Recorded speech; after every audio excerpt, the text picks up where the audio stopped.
Hello friends, आज मैं आपके सामने एक नया टॉपिक लेकर आया हूँ, बजट एंड इट्स टाइप्स। ठीक है। तो बेसिकली बजट के बारे में जानते हैं। तो आपने सुना ही होगा कि कोई भी काम चालू करने से पहले हम एक बजट बनाते हैं, चाहे वो कितना भी बड़ी चीज़ हो गया, क्या पता क्या वो कितनी भी छोटी चीज़ हो। ठीक है। जैसे कि मैं बोल रहा हूँ मुझे फ़ोन चाहिए एक, मैंने बजट सेट किया 15,000 रुपये। अब फ़ोन तो ऐसे एक एक लाख रुपए के फ़ोन है, अब मैं सबको जाकर तो ले नहीं सकता। मुझे अपना हिसाब से, अपने इनकम के हिसाब से, अपने खर्चे के हिसाब से उसके बाद डिसाइड करना पड़ेगा कि कितना मैं इस चीज़ पे अपना डिवोट कर सकता हूँ। ठीक है। तो बजट इसी को कहते हैं बेसिकली। तो कंपनी वाले भी सिर्फ सेम यही चीज़ पॉलिसी को फॉर्म करते हैं और इसी पे चलते हैं, वो भी अपना बजट फॉर्म करते हैं। ठीक है। अब बजट कंपनी का डिफरेंट डिफरेंट टाइप्स में बटा हुआ है। ठीक है। तो मैंने इसके टाइप्स अलग अलग बता रखे हैं। अगर बात करें टाइम के ऊपर, फंक्शन के ऊपर, अदर्स के ऊपर एंड फ्लेक्सिबिलिटी के ऊपर, तो ये 4 टाइप्स है। ठीक है। बात करते हैं टाइम के ऊपर। बजट होते हैं 3 तरह के टाइम के अंदर, long term, short term and current. अब देखो नाम से पता लग रहा है बिल्कुल। अब मैंने बोला कि कोई कंपनी को एक मशीनरी लेनी है, machinery is for long term. अब उसको पता है कि यार आने वाले 5 साल तक काम करेगी वो मशीन, 4 साल तक करेगी, 7 साल तक करेगी या 10 साल तक करेगी। ठीक है, 1 साल से ज़्यादा है पीरियड। तो उसको पता है कि यार मैं जब अपना पैसा इस चीज़ में इन्वेस्ट कर रहा हूँ, इतनी बड़ी चीज़ में इन्वेस्ट कर रहा हूँ, तो मुझे ध्यान से करना पड़ेगा, तरीके से करना पड़ेगा, सोच समझ के करना पड़ेगा, क्योंकि टेक्नोलॉजी चेंज हो रही है टाइम टाइम। इससे मेरा प्रोडक्शन भी इम्पैक्ट आ सकता है। ठीक है। हम फ़ोन लेने जाते हैं, फ़ोन 6 महीने के लिए तो नहीं लेते। अब वो कुछ कुछ लोगों की बात अलग है। वैसे फ़ोन जब भी लेते हैं हम, 4 साल हो गए, 3 साल हो गए, 5 साल हो गए, जो भी चलता है लंबा। टीवी हो गया, लंबा चलता है समय के लिए। तो ये लॉन्ग टर्म एसेट्स होती है, हमने लंबे समय के लिए लिए। अब इनको करने के लिए बहुत ज़्यादा टाइम टेकिंग होती है, डिसीजन अच्छा बनाना पड़ता है इसके अंदर, और इसमें इन्वेस्टमेंट भी ह्यूज होती है। ठीक है। अब बात करते हैं शॉर्ट टर्म की। शॉर्ट टर्म का मतलब होता है छोटे समय के लिए। मेरे को कुछ चीज़ चाहिए, लेकिन it is not for the long term, short time period के लिए चाहिए मुझे। अब उसके लिए कोई बजट सेट करना है, वो हम कर सकते हैं। अब मैंने बोला कि यार एक बंदा है, हमें अपने जो वर्कर्स हैं ना उसकी ट्रेनिंग करनी है। वो ट्रेनिंग 4 मंथ्स की है। अब ये शॉर्ट टर्म की चीज़ है। ठीक है। अब इसके अंदर जो खर्चा आ गया वो हमने इसमें डाल दिया सारा सारा, कि भाई इतनी खर्चा बनेगा इन लोगों का। ठीक है। शॉर्ट टर्म ट्रेनिंग के लिए 4 मंथ्स की ट्रेनिंग है, 5 मंथ्स की ट्रेनिंग है, इस टाइप की। अब करंट आती है चीज़ें। अब डे टू डे में जैसे हम घर में रहते हैं तो साबुन चाहिए, पेप्सोडेंट चाहिए, सब चीज़ें चाहिए चीज़ें। ठीक है। डे टू डे एक्टिविटीज़ को मीट करने के लिए कंपनी में क्या होता है, स्टेशनरी आइटम्स हो गए। ठीक है। अब किसी कंप्यूटर का माउस ख़राब हो गया, किसी का कीबोर्ड ख़राब हो गया, ये इस टाइप की चीज़ें जो डेली बेसिस पे चलती है इनकी, तो वो करंट के अंदर आ जाती है। वो एक बजट बना के चलते हैं कि यार ये बजट है, आप इसमें से ना पैसे काटते रहना, जैसे जैसे आपको चीज़ों की नीड हो उसमें से आप निकालते रहना पैसे। ठीक है। तो बात करते हैं, अब आती है फंक्शन की बारी। अब फंक्शन के अंदर बहुत सारे सारे डिफरेंट डिफरेंट टाइप्स के बजट बनते हैं। सेल्स के लिए सेल्स बजट अलग हो गया, प्रोडक्शन के लिए प्रोडक्शन बजट अलग हो गया, पर्सनल के लिए personal, personal in the sense it is belonging to the human resource. ठीक है। मटेरियल के लिए मटेरियल अलग हो गया, प्लांट यूटिलाइजेशन के लिए प्लांट यूटिलाइजेशन अलग।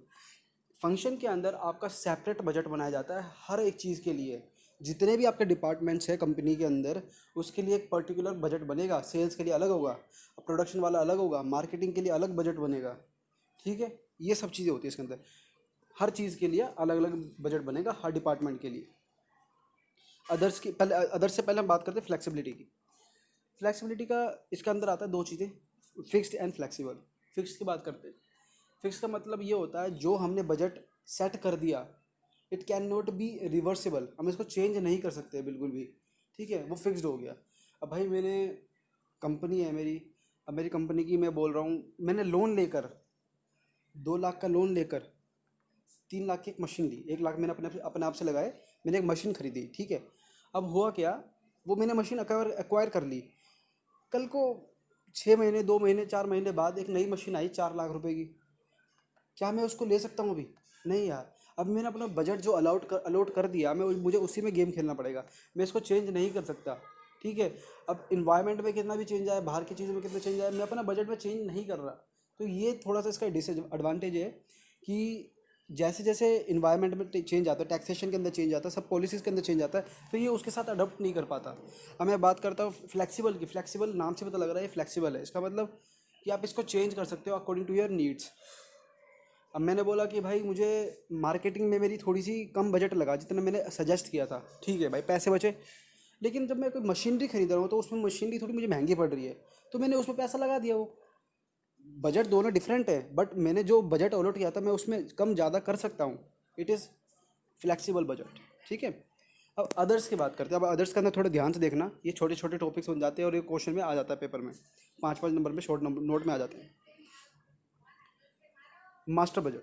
मास्टर बजट का मतलब होता है सारे बजट का ब्रीफ। ठीक है।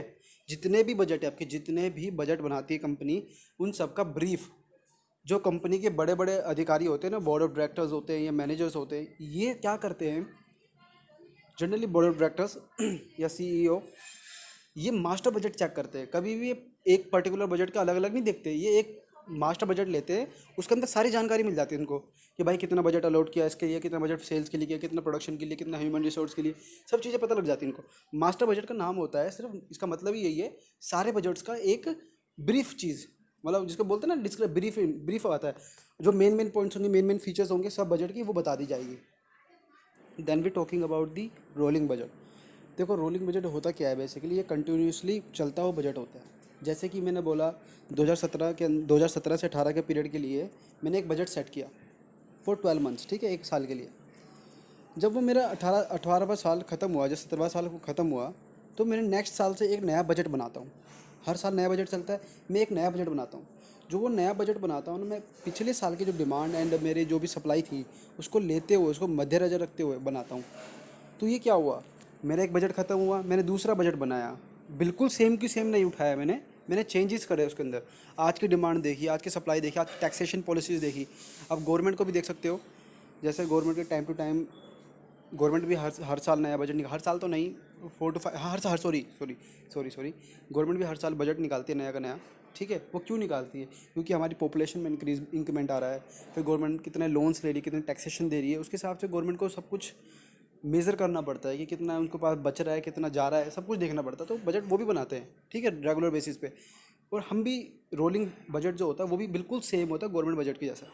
इसको बजट रोल आउट भी बोलते हैं। ठीक है। बात करते हैं ज़ीरो बजट की।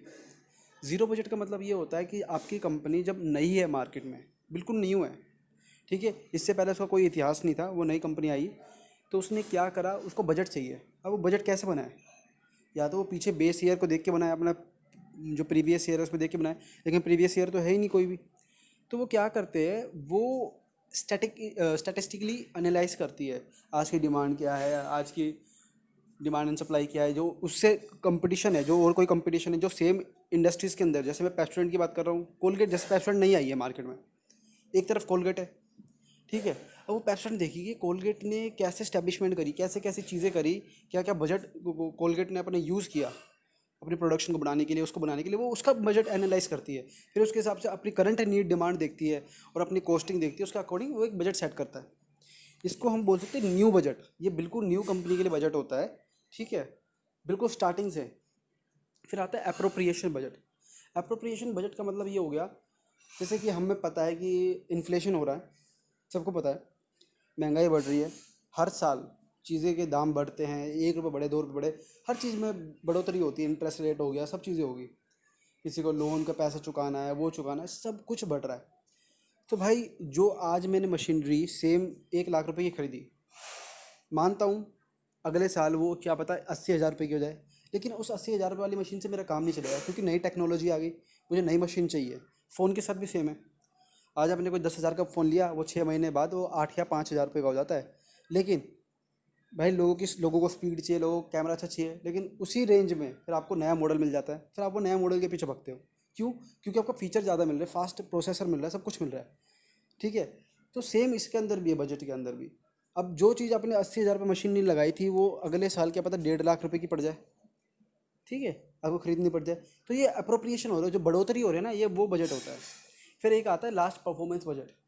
परफॉर्मेंस बजट आता है कि ये देखा जाता है कि आपकी परफॉर्मेंस क्या है, आपकी क्वालिटी क्या है। अगर एक कंपनी अच्छी क्वालिटी यूज़ कर रही है तो सिंपल सी बात है, पैसा भी ज़्यादा लगेगा, ठीक है।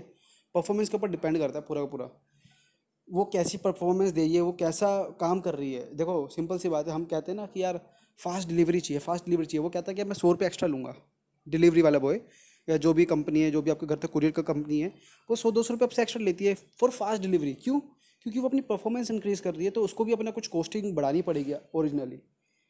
तो उसको करते हुए वो बजट सेट करते हैं कि भाई भाई परफॉर्मेंस बजट का मतलब क्या हुआ, हमें अपनी परफॉर्मेंस सुधारनी है, हमें अपना और काम देखना है।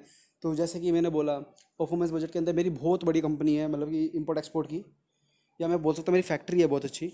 तो मैं क्या करूँगा, मैं वेयर हाउस लगाऊंगा अपने हर जगह, मोस्टली जगह जो सिटी तो कनेक्ट करते हैं।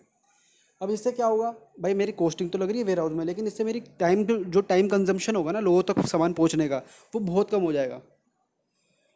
तो यही सब चीज़ें परफॉर्मेंस बजट इसी के लिए बनाया जाता है। ठीक है, तो बेसिकली ये सारे बजट थे, आप इसको एक बार देख लो। मैं आपको फिर बोल रहा हूँ, आपको कुछ याद करने की ज़रूरत नहीं है। आप एम कॉम का पेपर देने जा रहे हो, सिंपल सी बात है भाई। देखो ये सारे के सारे बजट्स हैं, आपको पढ़ने हैं सारे, जो मैंने बोला है वो समझना है। आराम से बैठ के देखो, सोचो कि मैंने क्या बोला है, क्या क्या वर्ड लिखा हुआ। आपको सिर्फ याद जो करना है ना, आपको ये सिर्फ ये देखना है, जो मैंने चार्ट बनाया ना, टाइम फंक्शन अदर फ्लेक्सिबिलिटी, सिर्फ ये बनाना है आपको, ये एक बार देखना है। और ये मेरे ख्याल से कुछ मुश्किल नहीं है। टाइम के अंदर लॉन्ग टर्म हो गया, शॉर्ट टर्म हो गया, करंट हो गया, ठीक है, फ्लेक्सिबिलिटी के अंदर फिक्स हो गया, फ्लेक्सिबल हो गया। ये कुछ ज़्यादा मुश्किल नहीं है, एक बार बनाओगे ना डायग्राम अपने आप से तो हो जाएगा काम। सिर्फ इतना याद करना, पेपर में आपके 101% नंबर पक्के हैं। ठीक है, आप खुद बना कर आओगे पेपर में, क्योंकि यार जब आप पेपर देने जाते हो ना, तो इग्नू विग्नू वाले उनको भी पता, जो टीचर चेक करते हैं कि भाई बंदे ने बुकिश लैंग्वेज लिखी है, कैसी लैंग्वेज लिखी है, कितना याद कर सकता है बंदा, तो उनको सब पता होता है। तो अपनी लैंग्वेज में लिखो, सबसे बेस्ट है। ठीक है, और मैं आपको एक बात और बताना चाहूँगा ये बजट के बारे में। जब हम बजट बनाते हैं, हम कोई भी चीज़ एस्टिमेट करते हैं, तो ये मेरी पास्ट बिहेवियर पे भी हो सकता है। Past behaviour in the sense क्या हुआ, भाई मैंने कोई फ़ोन पहले ख़रीदा था 10,000 रुपये का, मुझे वो चीज़ें मिली थी उसके अंदर, अच्छा कोई कोई नॉर्मल मीडियम टर्म का प्रोसेसर था, कुछ ज़्यादा अच्छा नहीं था, कैमरा भी नॉर्मल था। अब मैं देखूंगा कि यार मुझे उससे बेस्ट चीज़ चाहिए, या तो उतने दाम पे या उससे कम दाम पे। तो ये क्या हुआ, मेरी पास्ट एस्टिमेशन है। तो ये पास्ट एस्टिमेशन पे बेस्ड होता है आपका। अगर मैंने बोला कि भाई मेरी तो कोई पास्ट एस्टिमेशन ही नहीं, जैसे कि मैंने जीरो बजट के अंदर बात करी थी, जीरो बजट के अंदर क्या हुआ था, कंपनी नई स्टार्टिंग शीरे से स्टार्ट करती है, तो उसका कोई बैकग्राउंड ही नहीं होता बैकग्राउंड। तो वो क्या करती है, वो आज के टाइम की देखती है, अपनी कॉम्पिटिटर्स को देखती है कि यार वो कैसी कैसी टेक्निक्स यूज़ कर रहे हैं, क्या क्या बजट यूज़ कर रहे हैं। ठीक है, उनकी करंट डिमांड क्या है, उनकी करंट नीड्स क्या है, अपनी करंट नीड को देखती है वो, उसके अकॉर्डिंग वो बजट को सेट करते हैं। तो एक बार ये देख लेना, आपका काम हो जाएगा इसके अंदर 101%। ठीक है, थैंक यू वेरी मच।